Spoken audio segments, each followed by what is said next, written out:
Let's hear now from Ashref Ismail, who joins us on the line from Johannesburg. Ashref, what's your side of the story? Very good morning to you, Shahan. Yes, definitely I can say that we would be happy to stand down whilst a thorough investigation is conducted. I welcome the scrutiny. As we speak right now, the National Traffic Anti-Corruption Unit is also busy looking into the matter. And that's where we are right now. We have also asked the reporter to give us all the evidence, to send us whatever information that she has, so that all these allegations can be responded to. It's very difficult at this point in time to respond to evidence that I do not have in front of me. Now, have you actually sped, and do you have traffic fines?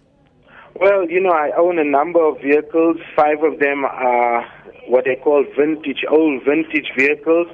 There may be traffic fines in the names of the previous owner or the current owners. Family members are also driving various vehicles. Clearly, these are situations that any person, any road user or owner of vehicles would come across. So there's really nothing to say that, this was deliberate, that I'm aware of it and that I had ignored it. If I'm aware of it, if I knew about it, I certainly would pay all my traffic fines. In fact, I was on a business trip last year, October, in Frankfurt, when I received a traffic fine and I promptly paid it. So even if overseas fines are paid for, I certainly would make it double the effort to make sure that our local traffic fines are paid as well. Now, Ashref, of course, many people are saying that it's rich coming from you because you are the man who actually stands out there on the roads every year telling people not to speed, but you in fact do it yourself. I totally agree. Hence, I'm saying, I should not be above the law. I have already informed the ministry as well as the acting CEO to say I'm willing to step down while a thorough investigation is made.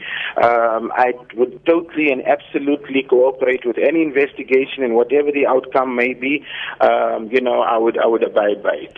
Now, there's also allegations that there are fake number plates involving a couple of your vehicles. What's your reaction to that?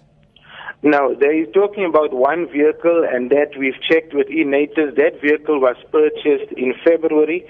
The vehicle was licensed. The only thing we were waiting for is for the personalized plates to be installed.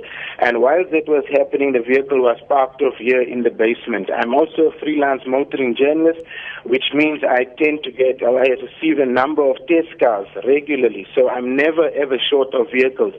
At any one time, there's more than a dozen vehicles at my home. So clearly, sometimes things may just be forgotten in error. Now, we do know that the traffic department always sends fines out to a person via mail or even online you can find it. Do you know if you have 6,500 rands worth of fines?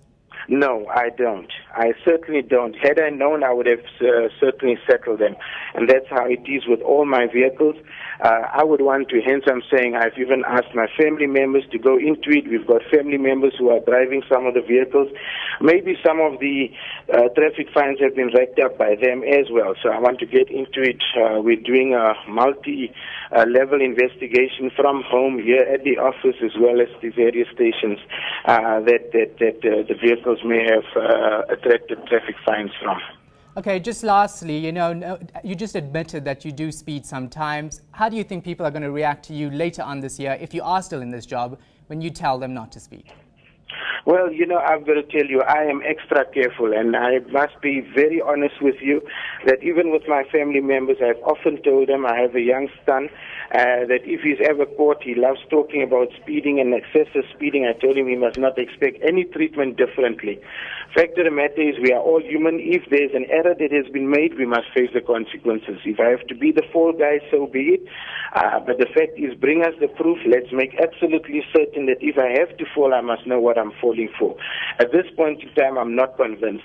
Talking about the 15,000 rand fine, clearly you should know the act. There is no fine that says 15,000 rand. If that's the case, then I should have been arrested. Any speed above the 30 kilometer per hour threshold is no longer a fine. It's not an admission of guilt. You are arrested. You have to appear in a court of law. I have not appeared in a court of law for any of those transgressions that I mentioned. All right. Thanks very much for your time. That was Road Traffic Management Corporation spokesperson Ashref Ismail. News that moves. eNCA.com.